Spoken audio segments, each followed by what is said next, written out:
특검을 해야 되는 이유는 신통공안, 신속 통합 공정 안보 이렇게 네 가지거든요. 아주 똑 떨어지네요. 예. 법률학자한테 이 거부권 행사가 탄핵 사유가 되느냐고 물어봤는데 어떻게 생각하십니까? 미국 전 대통령 닉슨 대통령 워터게이트 사건에서 그걸 수사하자고 특검을 임명했는데 닉슨 대통령이 자기에 대한 수사를 막기 위해서 그 특검을 방해했거든요. 네, 수사 방해했다는 탄핵 사유는 크게 전 4개로 보는데 공익실현 의무 위반, 이해충돌 방지 의무 위반, 청렴 위반, 직권남용. 김규현입니다. 경력이 굉장히 특이합니다.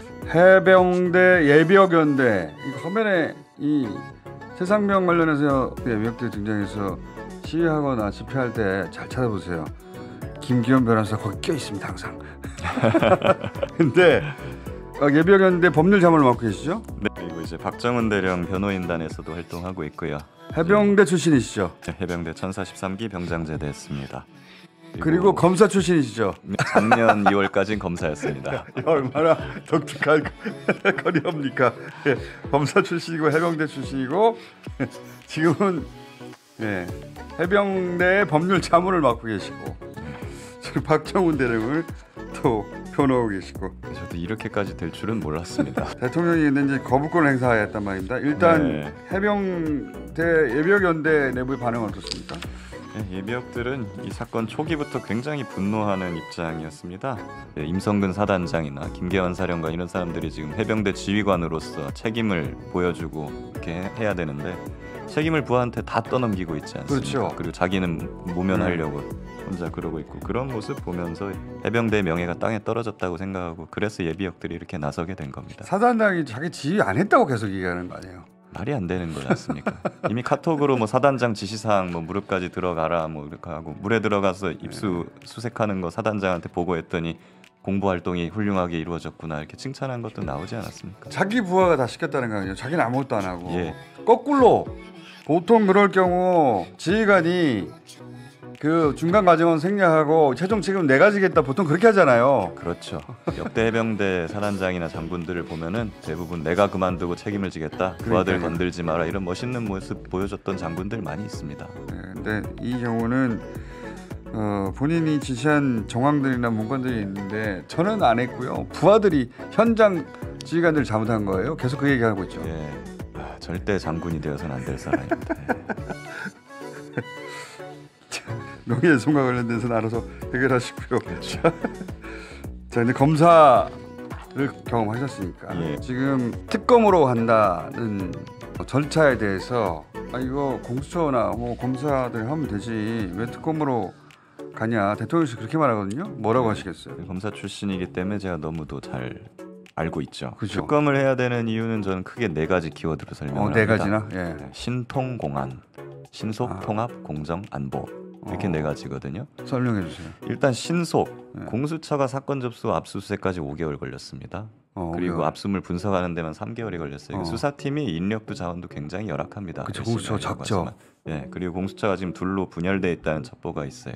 예, 저쪽은 이제 대통령 쪽에 서가지고 적당히 하자. 예, 압박하고 있거든요. 감찰한다는 얘기도 있습니다. 그런 가운데 공수처장이 예. 새로워져 또. 그렇죠. 어제 임명이 됐죠. 예, 거부권과 동시에 공수처장을 임명했는데 이거 공수처 수사에 개입하겠다는 거거든요. 그러면 공수처 수사는 이게 언제 끝날지 알 수가 없고 기소권이 없기 때문에 이거 수사 끝나면 검찰로 넘어갑니다. 최혜병 사건을 검찰이 수사하게 된다. 다시 하겠네요. 또 그러면 시간을 끌려면 얼마든지 끌 수 있겠네요. 김건희 주가 조작 사건과 같은 꼴이 나지 않는다고 단정할 수 없는 거죠. 그렇겠네요. 대통령을 겨냥한 수사인데 대통령 부인도 못 건드리는데 그러니까요. 신속하게 수사하려면은 3개월 안에 진상규명과 기소까지 끝낼 수 있는 특검이 꼭 필요하다. 굉장히 설득력 있습니다. 네, 통합입니다. 이 수사 대상자들 군인이 있습니다. 군인들은 군사법원으로 쪼개져서 가야 되거든요. 거기로 가서 또 사건 쪼개지고 유야무야 돼서는 안 되잖아요. 특검을 하면은 다 묶어서 기소를 할 수가 있습니다. 좋아. 설득력 있어요. 예. 경찰이나 공수처도 거부권하면서 서장을 임명했고 경찰, 검찰, 대통령이 인사권 다 행사해서 지금 틀어쥐고 있지 않습니까?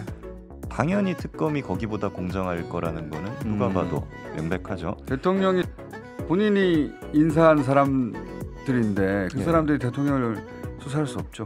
그러니까요. 지금 자기 대변인 했던 최고의 측근이라고 일컬어지는 사람을 중앙지검장에 앉혀놨지 않습니까? 최혜병 사건도 이대로 가면 그쪽으로 간단 말입니다. 안 되죠. 설득력 매우 높아요. 자. 마지막 안보인데요. 예. 지금 해병대를 지금 수사 대상자들, 부하에게 책임을 떠넘기는 장군들이 지휘를 하고 있습니다. 그렇죠. 밑에서 부글부글 끓고 있어요. 지금 상황에서 서북도서나 이런 데서 전쟁이나 국지전이 발발을 한다면 연평 포격 같은 게 생기면 병사들이 그런 지휘관들을 믿고 따르겠습니까? 자기들한테 책임 다 떠넘길 텐데 이런 거 해소하고 쇄신하기 위해서도 특검을 해서 빨리 종결해야 빨리 하자. 예. 똑 떨어지네요. 예. 법률학자한테 거부권 행사가 탄핵 사유가 되느냐고 물어봤는데 본인은 법률가시니까 어떻게 생각하십니까? 네, 저도 이것은 탄핵 사유가 충분히 될 수 있다 생각하는 게 외국에 예가 있지 않습니까? 미국 전 대통령 닉슨 대통령 그 탄핵 소추가 되자마자 이제 본인이 사임을 했잖아요. 탄핵 소추의 이유가 워터게이트 사건에서 상대 사무실을 도청했다 이걸로 촉발이 됐습니다. 근데 그걸로 탄핵 소추된 게 아니고 그걸 수사하자고 특검을 임명했는데 닉슨 대통령이 자기에 대한 수사를 막기 위해서 그 특검을 방해했거든요. 아하, 수사 방해, 사법 방해. 네, 수사 방해했다는 그것 때문에 탄핵 소추가 된 겁니다. 외국에도 사례가 있고 탄핵 사유는 크게 전 4개로 보는데 공익 실현 의무 위반, 이해 충돌 방지 의무 위반, 청렴 위반, 직권남용 이런 것들인데 정리를 굉장히 그렇죠. 정리를 잘하신 타입이구나. 공익 실현, 이해 충돌 방지, 청렴 의무 이런 거는 앞에 교수님이 다 말씀을 해주셨고 그리고 직권남용죄에도 해당할 수 있죠. 자기가 자기에 대한 수사를 막기 위해서 본인에게 부여된 권한을 써서 그걸 막는다. 없는 권한을 쓴 거죠. 전형적인 직권남용이거든요. 그렇죠. 직권남용, 권리행사 방해. 직권남용, 권리행사 방해죠. 실제로도 뭐 검찰총장이나 경찰이나 뭐 고위 간부나 이런 사람들이 특정 수사를 막기 위해서 그렇게 직권을 남용해갖고 유죄 판결이 난 사례들이 있습니다. 대통령은 아직까지 없었지만 지금 검찰총장 뭐 이런 사례들이랑 똑같거든요. 아주 1, 2, 3, 4로 정리를 잘하시네. 박정훈 대령 얘기도 잠깐 해볼게요. 그 변호인단에 계시다 보니까 박정훈 대령이 주장하는 것 중에 가장 대통령하고 관련 있는 게 분노했다. 경로했다. 이야기를 자신은 해병대 사령관으로부터 들었다는 거잖아요. 네네. 근데 이제 그 얘기를 할 때 그걸 녹취하진 않았을 것이고. 근데 박정훈 대령은 자신은 그 이야기를 들었다는 걸 입증할 자신이 있다고 얘기하거든요. 네. 그러니까 지금은 보면은 처음에 박정훈 대령이 이 이야기를 작년에 처음 했을 때는 군 검찰이나 이런 뭐 보수 쪽 사람들이 망상이라고 그랬습니다. 그랬죠. 근데, 혼자 망상하는 거라고. 근데 보세요 지금 대통령실에서 이종섭 국방장관한테 전화가 간 통화 기록이 나왔습니다. 공의가 나왔죠.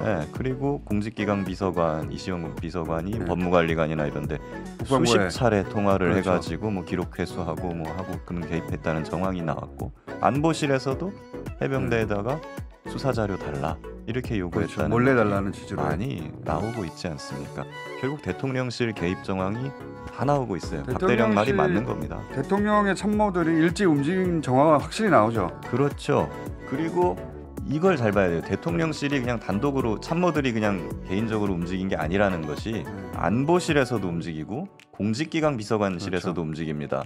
이 둘은 좀 달라요. 여기가 일사불란하게 움직였다는 거는 그 둘을 동시에 움직일 수 있는 사람은 한 명밖에 없죠. 대통령입니다. 비서실장도 가능할 거예요.